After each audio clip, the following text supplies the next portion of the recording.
بسم الله الرحمن الرحيم dadweynaha Soomaaliyeed waan idin salaamayaa waxaan doonayaa maanta inaan idin la wadaago shir ballaaran oo noo bilaabmay Soomaaliya iyo beesha caalamka gaar ahaan bangiga adduunka iyo hay'adda lacagta adduunka hormood waxa ka ah hay'adda lacagta adduunka xageennana waxa hormoodka wasaaradda maaliyadda waxa ku jira hay'ado kale oo aad muhiim u ah ay ka mid yihiin Central Bank wasaaradda qorsheynta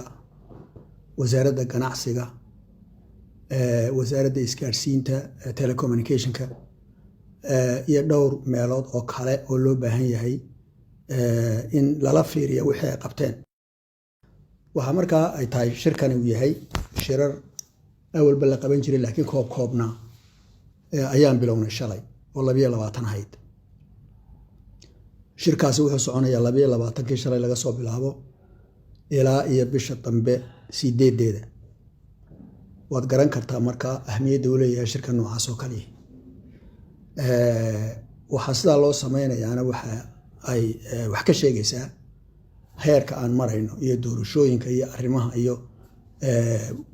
sida aan u socono geedi socodkeena ayay wax ka sheegaysaa laakiin waxaan aad ugu faraxsanahay inaan si wanaagsan u wada wadno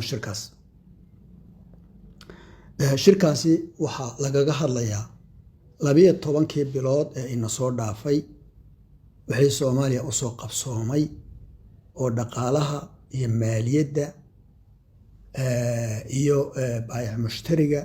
wixii soo galay wixii ka baxay dhaqaalaha iyo korodhkiisa marka la isla garto marka wixii la soo qabtay ilaa iyo maanta 12 bilood ee soo dhaafay ayaa haddana waxa loo geli doonaa taasi waxay qaadanaysaa usbuuc bay qaadan toddobaadkan imiga aan ku jiray qaadan ilaa bisha aakhirkeeda qaadan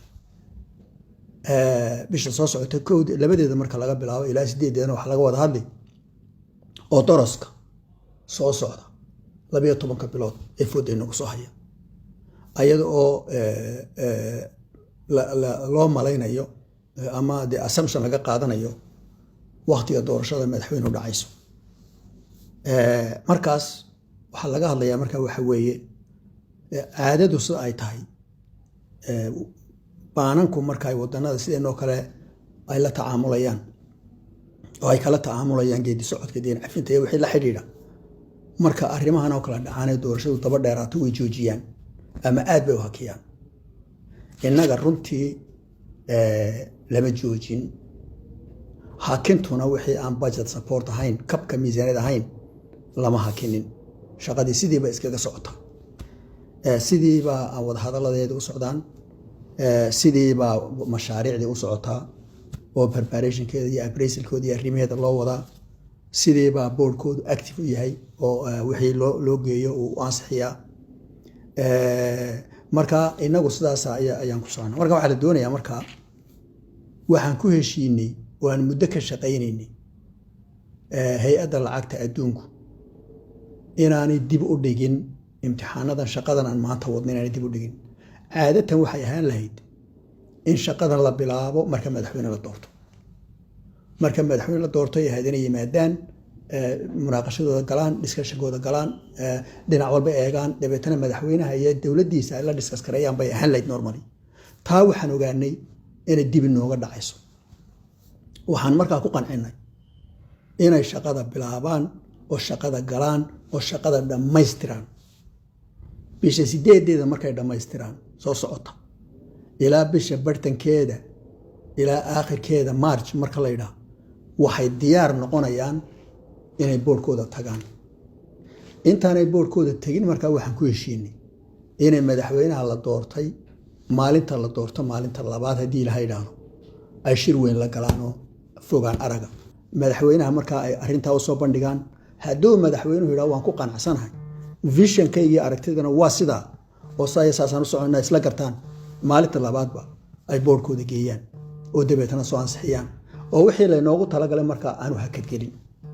shaqadan horta wadnaa waa shaqadaa weeye aad iyo aad baan ugu faraxsanahay in ay si fiican u socdaan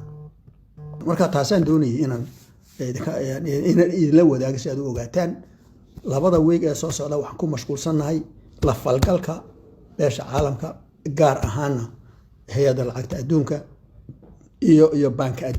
adduunka wuxuu u fadhiyaa waxa weeye wuxuu dhegaysanayaa waxay IMF inaga sheegayso dhegaysanayaa taasaanu ku camal falaya wax ku qaadanaya qaar kale ayaguna ku jiro World Bank muxuu ahayn African Development Bank ayaa isna marmar soo gala marka waxa uu weeyaan Soomaaliya bal hadda halkay maraysan cid waliba ogaato dadka interest inagu inay ogaadaan baa loo baahan yahay marka aad baan u faraxsanahay arrintaas inay socoto si fiican way socotaa wax wanaagsan wuu ka soo bixi doonaa waan idin salaamaya assalaamu calaykum waraxmatullaahi wabarakaatuh Soomaaliya ha noolaato